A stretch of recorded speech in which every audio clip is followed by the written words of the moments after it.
YSR Congress party Jagan గురించి నేను ఒకటే గర్వంగా కూడా చెప్తా ఉన్నా. జగన్ మంచోడు కాబట్టి మా తాతను రాజారెడ్డి గారిని చంపిన వాళ్ళు ఈ రోజుకి కూడా ప్రశాంతంగా బతుకుతా ఉన్నారు. జగన్ చెడ్డోడు అయినంటే వాళ్ళంతా బతుకుండే వాళ్ళ మా తాతగారిని దారుణంగా నరికి చంపిన వాళ్ళంతా ఈరోజు ప్రశాంతంగా ఇప్పటికీ ఉన్నారు.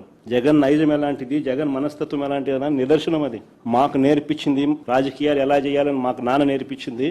హత్యలు చేయమని కాదు, చంద్రబాబు నాయుడు గారి మాదిరి ప్రజలకు మంచి చేసి మంచి పేరు తెచ్చుకుని రాజకీయాలు చేయాలని. మా తాతని, మా నాన్నని, మా బాబాయిని హత్య చేశారు, నేను అమాయకుణ్ణి అంటూ ఉన్నావు. ఒకటి, మీ తాతగారి చావు కారణాలు పులివెందుల్లో ఎవరిని అడిగినా చెప్తారు. మీ తాతగారి మనస్తత్వం ఎలాంటిదో, మీ తాతగారి బుద్ధి ఎలాంటిదో ఈ రోజు తెలుసు. దాంట్లో నువ్వు హంతకులని చెప్పుకునే సతీష్ రెడ్డి ఈ రోజు ఎక్కడున్నారు? ఆ రోజు టీడీపీ నాయకులు సతీష్ రెడ్డి అని వీళ్ళని కొంతమంది పేర్లు చెప్పి మీరు రాజకీయం చేశారు కదా, వాళ్ళు ఎక్కడున్నారు? మీ పక్కన లేరా అని అడుగుతూ ఉన్నాం సూటిగా. మీ తండ్రి గారి చావుని మేము ఏ రోజు రాజకీయం చేయాలి, కానీ నువ్వు అన్నావు ఆ రోజు రిలయన్స్ వాళ్ళు చంపించారు అని చెప్పి నా తండ్రిని. అదే రిలయన్స్ వాళ్ళకి రాజ్యసభ పదవి ఇచ్చి కట్టబెట్టింది నువ్వు కాదా జగన్మోహన్ రెడ్డి? మీ బాబాయిని ఇంకొకటి అంటావు చంపేశారు అని. ఎవరు చంపారు? అవినాష్ రెడ్డి కదా. అవినాష్ రెడ్డి ఎవడు? అవినాష్ రెడ్డి పక్కనే పెట్టుకొని అతనికి ఎంపీ పదవి ఇచ్చి వాళ్ళ సొంత కూతురు ప్రతి క్షణం చెప్తూ ఉంది, నా అన్న జగన్మోహన్ రెడ్డి నన్ను వెన్నుపోటు పొడిచాడు, మా తండ్రి చావును రాజకీయం చేశారని. దానికి వివేకానంద రెడ్డి చావుకు నువ్వు కారణం కదా. మాకు ప్రతి ఒక్కటి నువ్వు చేసి ఈ రోజు అమాయకుల్లాగా మాట్లాడుతా ఉండవు. నేను జగన్ అనేవాడిని మంచివాడిని. నువ్వు ఒకటి గుర్తుపెట్టుకో, నీ క్రూరత్వం, నీ రాక్షసత్వం ప్రతి ఒక్కటి ఈ రాష్ట్ర ప్రజలు గమనిస్తున్నారు.